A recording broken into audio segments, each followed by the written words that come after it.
আসসালামু আলাইকুম। শুনছেন সংবাদ শিরোনাম। মুরাদনগরে মাদক বেচাকেনার অভিযোগে মা ও দুই সন্তানকে গণপিটুনি, কুপিয়ে হত্যা। এখন শুনবেন বিস্তারিত। কুমিল্লার মুরাদনগরে মাদক বেচাকেনার অভিযোগে এক নারী ও তার দুই ছেলে মেয়েকে কুপিয়ে ও পিটিয়ে হত্যা করা হয়েছে। এ ঘটনায় আহত হয়েছেন ওই নারীর আরেক মেয়ে। আজ বৃহস্পতিবার সকালে করইবাড়ি গ্রামে এই ঘটনা ঘটে। মাদক সংশ্লিষ্টতার অভিযোগে এলাকার লোকজন তাদের উপর হামলা করে বলে জানিয়েছে পুলিশ।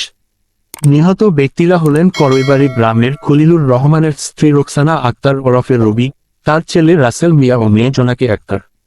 এছাড়া গুরুতর আহত হয়েছেন রোকসানার আরেক মেয়ে রুমা আক্তার।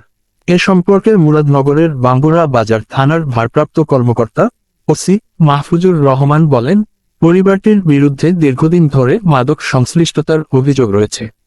এর জের ধরেই এলাকাবাসী পিটিয়ে ও কুপিয়ে তাদের হত্যা করেছেন বলে প্রাথমিকভাবে জানতে পেরেছি।